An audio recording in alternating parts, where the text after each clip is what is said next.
High everyone, welcome back to my channel. कसे आहात? I hope so नक्कीच मस्त असाल. मस्त राहा, स्वस्त राहा, हसत राहा आणि हसत हसत माझ्या आजच्या फुल रेसिपी व्लॉगसुद्धा बघत राहा. तर खूप दिवसानंतर रेसिपी व्हिडिओ घेऊन आलेली आहे. मधामध्ये खूप जास्त गॅप झालेला आहे.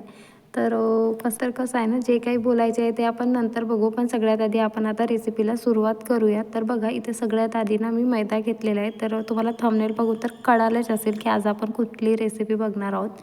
तर आज आपण बालुशाही बनवणार आहोत, तर त्याचीच रेसिपी घेऊन आलेली आहे मी. तर बघू शकता इथं मी ह्या वाटीच्या प्रमाणाने 2 वाटी असा मैदा घेतलेला आहे. बघू शकता तुम्ही तुमच्या हिशोबाने बनवू शकता. तुम्हाला जेवढ्या क्वांटिटीमध्ये पाहिजे असेल तेवढ्या. मला जास्त बनवायच्या नव्हत्या म्हणून त्या हिशोबाने फक्त प्रमाण वाढवायचं. जर 4 वाटी मैदा घेतलं तर 2 वाटीपेक्षा जास्त 3 वाटी साखर घ्यावी लागेल, असं काहीतरी प्रमाण तुम्ही म्हणजे समजू शकता समोर व्हिडिओमध्ये बघितल्याप्रमाणे. तर बघा, मी 2 वाटी असं मैदा घेतलेला आहे इथे आणि त्यामध्ये चवीनुसार थोडंसं असं मीठ घातलेलं आहे. मिठाने छान अशी टेस्ट येते. त्यानंतर 1 चम्मच असा बेकिंग पावडर टाकलेला आहे. सोडा नाही घ्यायचा आपल्याला, बेकिंग पावडर घेतलेला आहे मी. तर बघू शकता आणि त्याच वाटीने अर्ध वाटी असं साजूक तूप घेतलेलं आहे. तर तुम्ही तुपाऐवजी तेलाचा सुद्धा वापर करू शकता जर तुम्हाला तूप नाही आवडत असेल तर. बट कसं आहे, बालुशाही वगैरे म्हटलं तर तूप लागतोच आणि तुपाशिवाय त्यांना काही चव येत पण नाही. तर यासाठी मी 2 वाटी मैद्यासाठी अर्ध वाटी असं तूप घेतलेलं आहे, बघू शकता. आणि आता या तुपाला ना तूप ॲड करण्या अगोदर आपण जे मीठ आणि बेकिंग पावडर टाकलेलं होतं त्याला छान असं मिक्स करून घेऊ. त्यानंतर थोडं थोडं करून आपण तूप ॲड करू आणि त्याला छान असं म्हणजे मिक्स करून घेऊ. तर कसं आहे ना, बालुशाही बनवताना आपल्याला एक गोष्ट लक्षात ठेवायची आहे की पीठ आपल्याला छान असं सॉफ्ट मळून घ्यायचं आहे. पण मळताना पण असं लक्षात ठेवायचं आहे की आपण जसं पोळ्यांसाठी किंवा पुऱ्यांसाठी पीठ मळतो गव्हाचं पीठ, तशा प्रकारे नाही मळायचं. याला फक्त एकजूट करून घ्यायचं आहे. तर बघू शकता तूप छान असं मिक्स केलं आहे. तर अशा प्रकारे गोळा बनलं आहे की आपण समजून जायचं की आपल्या प्रमाणाला तूप परफेक्ट बसलेला आहे. तर बघा, तूप छान मिक्स करून झालं आणि नंतर ना मी पाणी घेतलेलं आहे. तर पाणी ना आपल्याला थोडं थोडं करून ॲड करायचं आहे. पाणी पण आपल्याला त्याच वाटीने 1 वाटी असं काही लागेल, पण मी ग्लासमध्ये घेतलेलं आहे तर त्या हिशोबाने सांगते. थोडं थोडं करून आपल्याला पाणी ॲड करायचं आहे. थोडं थोडं पाणी ॲड करून ना पूर्ण पीठ असं एकजीव असं करायचं आहे आपल्याला. बघू शकता अशा प्रकारे पूर्ण असं पोळ्यांसारखं वगैरे पीठ मळायचं नाही, फक्त त्याला एकजीव करायचं आहे आपल्याला असं म्हणजे. तर बघू शकता इथं पीठ आपलं छान असं मळून झालं एकदम सॉफ्ट असं. आता याला ना आपण 10 मिनटासाठी रेस्ट करायला ठेवू आणि तोपर्यंत आपण मस्त क्विक असं पाक बनवायला सुरुवात करूया. तर बघा, तर इथे पाक बनवण्यासाठी ना मी त्याच वाटीचं प्रमाण घेतलेलं आहे. ज्या वाटीने 2 वाटी आपण मैदा घेतलेला होता त्याच वाटीने 2 वाटीला कमी आणि 1.5 वाटीपेक्षा जास्त असं मी साखर घेतलेली आहे. आणि त्याच वाटीने 1 वाटीपेक्षा थोडं जास्त असं पाणी घेतलेलं आहे. याचं प्रमाण एकदम परफेक्ट असतो. आणि त्यामध्ये ना 1 चमचा असा विलायची पावडर टाकलेला आहे. तुम्ही विलायची 2 ते 3 विलायचीसुद्धा कुटून टाकू शकता, पण माझ्याकडे विलायची पावडर होता त्यामुळे मी 1 चमचा असा विलायची पावडर ॲड केलेला आहे, बघू शकता तुम्ही. त्यानंतर गॅस ऑन करून पाक मस्त छान असं गॅसवरती ठेवलेलं आहे. तर काहीतरी मला पाक पूर्णपणे होण्यासाठी ना मला 10 ते 15 मिनटं लागले असेल. मी मीडियम टू लो फ्लेमवरतीच पाकसुद्धा बनवलेला आहे. आणि मधात ना असं चमच्याने छान असं फिरवत राहायचं आहे.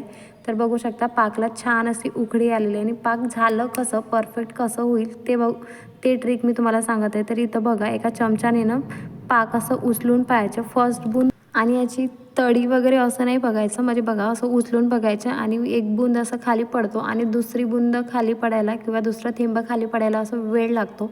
म्हणजे ह्या कन्सिस्टन्सीमध्ये आपलं पाक एकदम परफेक्ट झालेलं आहे, इथं समजू शकता. तर पाक इथं माझं झालेलं आहे. गॅस बंद केला मी आणि त्यानंतर इथं बालुशाहीचं पीठ घेतलं आहे. हा सुद्धा छान असा लफीसा मस्त सॉफ्टचा झालेला आहे, बघू शकता तुम्ही. आणि तुम्हीसुद्धा ही रेसिपी कराल ना, तुम्हाला खूप इंटरेस्ट वाटेल आणि एकदम अशी परफेक्ट रेसिपी होते. तर बघा, त्यानंतर ना गॅसवरती तेलसुद्धा तापायला ठेवलं आहे.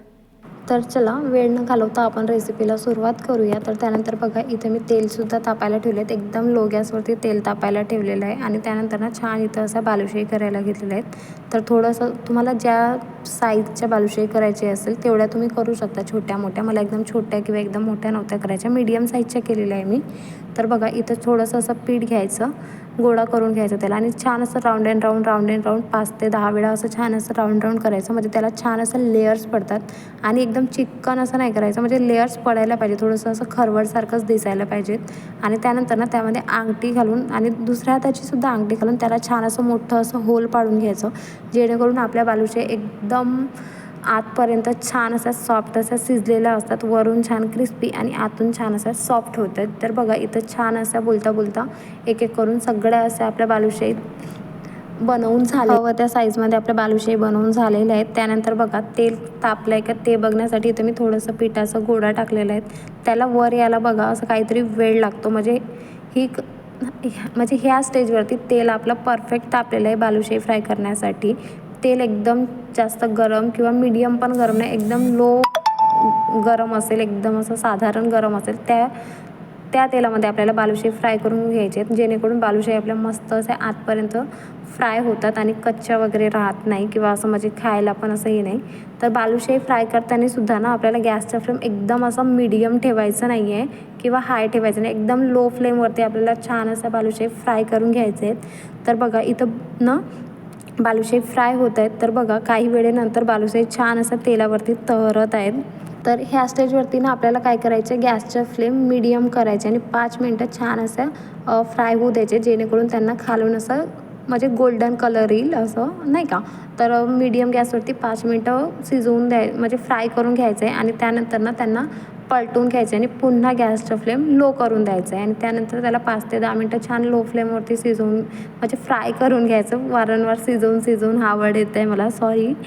आणि त्यानंतर बघा ह्यानंतर ह्या स्टेज पलटवून झाल्या की त्यानंतरसुद्धा ना 5 ते 10 मिनटं तशा फ्राय करून घ्यायचे आणि त्यानंतर गॅसचा फ्लेम मीडियम करून घ्यायचा.